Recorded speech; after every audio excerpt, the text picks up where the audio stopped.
안녕하세요. 용인기흥노인복지관 역사문화탐방반 강사 김희태입니다. 오늘은 이모 화병이 만든 나비효과라는 이름으로 사도세자에 대해서 이야기 드리려고 합니다. 여러분 사도세자에 대해서는 한 번쯤 들어보셨죠? 왜냐하면 사극이나 드라마나 영화나 워낙 대중적인 인지도가 있어요. 자, 사도세자가 또 비극적인 죽음도 맞이했거든요. 뒤주에서. 자, 이 사도세자의 비극적인 죽음을 우리가 이모화변이라고 하는데, 자, 오늘은 이모화변이 왜 일어났을까? 이걸 한번 중점으로 보시면 좋고요. 그리고 이 이모화변이 어떤 역사의 흔적을 남겼는지 우리가 그걸 한번 탐구해보는 시간을 가져보도록 하겠습니다.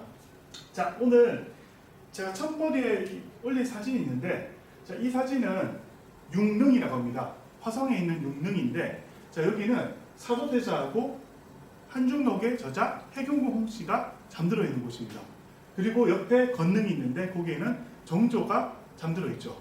자, 이 정조가 잠들어 있는데, 자, 여기를 능이라고 하잖아요. 근데 보통 능은 왕과 왕비, 대비 이런 사람들이 묻혔을 때 능이라고 하는데, 분명히 이모화변 때 사도세자는 세자로 죽었잖아요. 근데 왜 능일까? 자, 이 이야기의 핵심은 사도세자가 나중에 고종 때 황제로 추정이 됩니다. 황제로 추정이 되기 때문에 추정되면서 묘를 융능이라는 이름으로 받게 되는 거거든요. 그래서 우리가 용어를 이해할 때 거기에 담긴 의미를 제대로 이해해야지 우리가 이 의미를 이해할 수 있다, 이렇게 말씀드릴 수가 있을 것 같습니다. 자, 여기서 인식 하나를 엿볼게요. 자, 보통 사람들한테, 관광객들한테 경기도 수원을 한번 예를 들어보면은, 수원하면 가장 뭐가 떠오르세요? 이렇게 하면요, 10중 8구 수원 화성입니다. 자, 수원 화성인데, 자, 이 수원 화성을 또 얘기해가지고 이 가운데 또 뭐가 떠오르세요? 이러면은 한 인물이 관통됩니다. 누구냐면은 바로 정조입니다. 근데 이제 또 정조하면 또 뭐의 아이콘이냐? 효의 아이콘입니다. 효. 근데 그 효는 또 누구를 위한 대상인 거냐? 사도세자입니다. 그럼 이 사도세자의 흔적이 또 뭐가 있느냐? 앞에 봤던 융릉이 있고 또 용주사라는 사찰이 있습니다. 자, 이렇게 아이콘을 가지고도 여러 연결이 되는 것들을 볼 수가 있거든요. 자, 나비효과라는 말이 있습니다. 나비효과. 버터플라이 이펙트. 자, 이게 뭐냐면은 나비의 작은 날개짓이 날씨 변화를 일으킬 수 있다. 즉, 이건 경제학 용어로도 많이 쓰이더라고요. 즉, 우리나라의 외환보유고가 달러가 많은데 달러를 하루아침에 다 팔아버리면은 미국 증시가 갑자기 폭락하더라. 중국에서 재채기하면 우리는 몸살이 걸린다. 뭐 이런 용어로도 많이 쓰이는데, 이것이 역사에도 고스란히 적용이 된다. 이걸 한번 중점으로 좀 보셔도 좋을 것 같습니다. 자, 이모화변이 있습니다. 이모화변. 자, 이모화변은 이모전에 있었던 화변, 정치적 화변을 얘기합니다. 그 정치적 화변이라는 것은 영조가 사도세자를 뒤주에서 가두고 죽음으로 이렇게 했던, 아버지가 아들을 죽였던, 이제 또 조정에서 봤을 때는 왕이 세자를 죽였던 아주 비극적인 사건입니다. 자, 이 비극적인 사건이 있었던 곳이 1761년 창경궁 문정전 앞인데, 보시면 이 장소가 되겠습니다. 현재 창경궁 안에 있는데, 자, 여기서 사도세자가 비극적인 죽음을 맞이했는데 도대체 왜 그런 죽음을 맞이했을까? 그걸 한번 중점으로 보겠습니다. 자, 사도세자는 영조의 정말 귀한 아들입니다. 얼마나 귀한 아들이냐? 자, 영조가 평생에 아들을 2명을 낳습니다. 2명을 낳는데, 첫째가 효장세자라고 합니다. 효장세자. 그리고 둘째가 사도세자입니다. 자, 효장세자는 정빈이씨 소생인데 안타깝게도 좀 일찍 돌아가십니다. 그래서 이제 그 영조가 40이 넘어갈 때까지 아들이 없었습니다. 아들이 없다가 뒤늦게 얻은 아들이 사도세자입니다. 지금으로 치면 늦둥이라고 할 수 있죠, 늦둥이.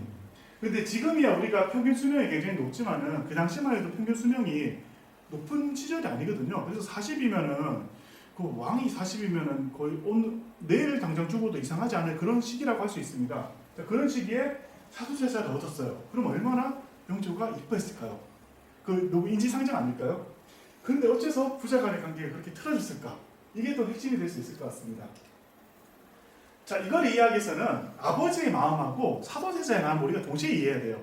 자, 영조라는 사람을 우리가 먼저 좀 이해를 해봐야 되는데, 자, 영조는 왕위에 올랐지만은 그 어머니가 누구냐면은, 보시는 여기가 숙빈채 씨의 소령원인데, 숙빈채 씨가 영조의 모친입니다. 영조의 모친인데, 자, 이 숙빈채 씨는 신분을 좀 잘 봐야 돼요. 이 신분이 예전에 궁궐 내에서 무술이라고 있거든요. 무술이라고 해서 품계도 없는 아주 아주 밑에 있는 그런 신분이죠. 그러다 보니까 이 숙비치시 소생의 연인군이 태어났을 때 만약에 정상적이었다면 이 사람이 왕이 될 수 있었을까? 아마 절대 못했을 겁니다. 못했을 건데 이제 이상하게 현종 이후에 조선왕실은 남자가 많이 태어나지 않습니다. 특히 숙종도 마찬가지인데 숙종 때 우리가 잘 알고 있는 희빈장씨 소생이 경종이 되는 거고 지금 보시면은 숙빈치시 소생이 영조가 되는 거거든요. 그래서 남아 생산이 그렇게 많지가 않거든요. 마찬가지로 영조조차도 2명밖에 못 나왔는데 그 가운데 효장세자는 일찍 돌아가셨고 사도세자가 뒤늦게 태어난 겁니다. 자, 이런 상황에서 영조는 자기가 이 고통을 많이 겪었어요.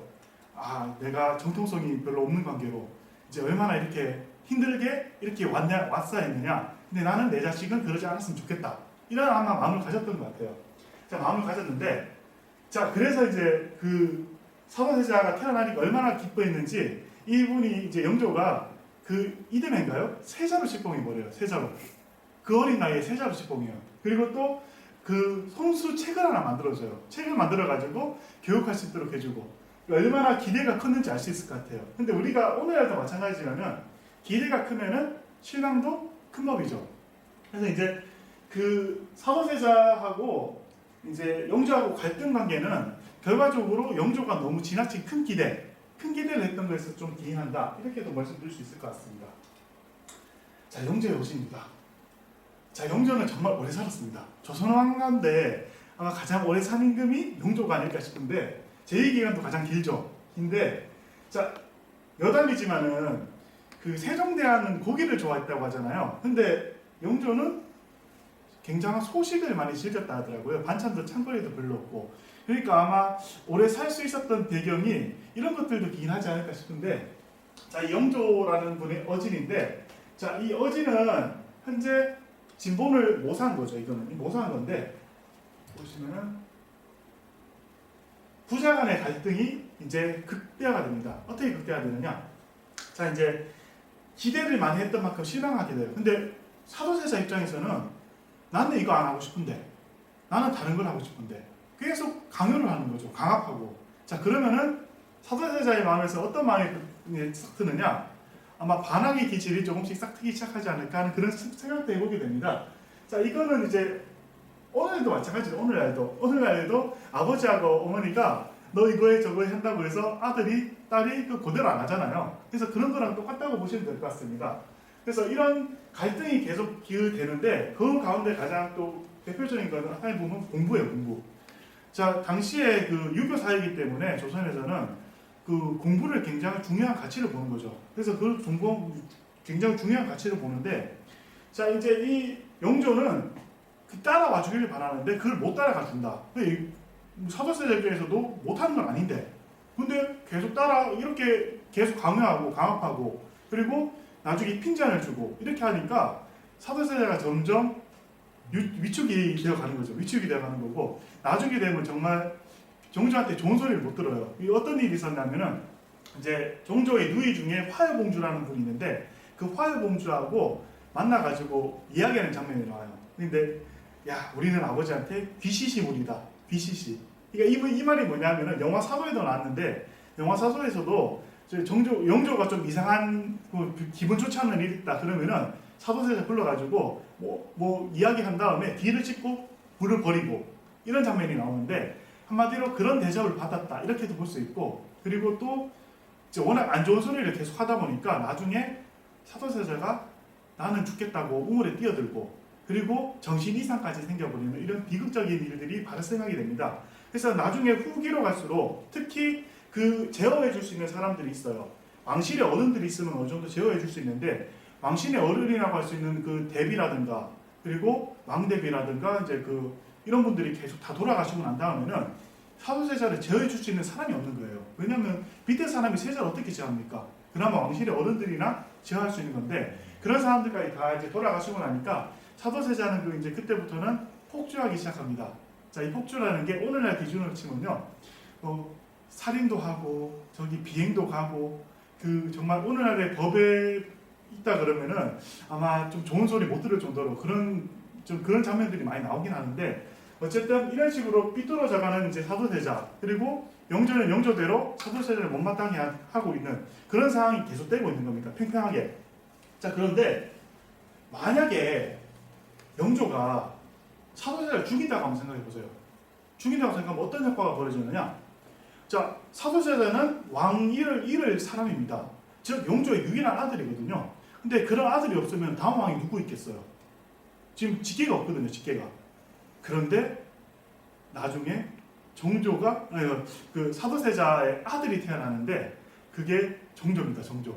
자 정조가 태어나니까 이 어떻게 변화되느냐? 보니까 영조가 보기에는 사도세자는 좀 못마땅한데 정조는 굉장히 똑똑한 거예요. 야 진짜 천재다. 정말 공부 잘한다. 그러니까 영조 입장에서는 사도세자보다는 정조한테 기대를 걸게 되는 그러니까 500년 동사가 나한테 달렸다. 이렇게 얘기를 할 수밖에 없는 그렇게 되는 거예요. 자 이렇게 되면은 사도세자의 입장은 어떻게 될까요? 가운데서 굉장히 조금 불안정한 위치에 놓이게 되는 거예요. 자 이런 상황에서 이런 비행들이라든가 이런 안 좋은 일들이 계속 발생하게 되니까 자 이제 이렇게 되면은 이제 정조조차도 이제 나중에 그 정치적 위기에서 벗어날 수가 없는 거예요. 그러니까 어떻게 타협책이 나와야 되는 상황인데 어떤 타협책이 나오느냐? 자 사도세자를 포기한 한이 있더라도 정조만은 지켜야 된다.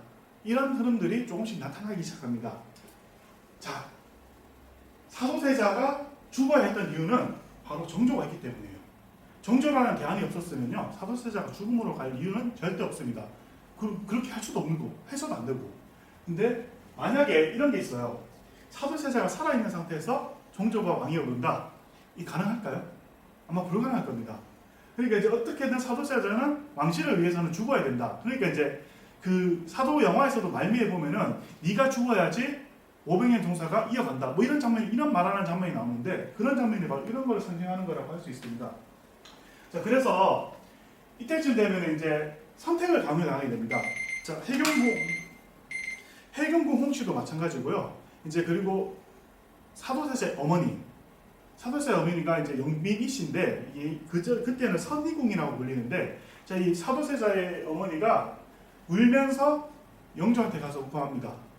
아들을 대처분하소서. 대신에 세손하고 해경궁 홍씨만큼은 보호해 주소서. 이렇게 하게 되고 그러면서 이제 급물살을 타기 시작하는 거죠. 그러면서 이제 창경궁 문정전 앞에서 그 뒤주 사건이 일어났던 거고 그때 해경궁 홍씨나 그 장인이나 이런 사람들도 세손을 보호하기 위해서라면은 일정 정도 사도세자는 포기해야 된다.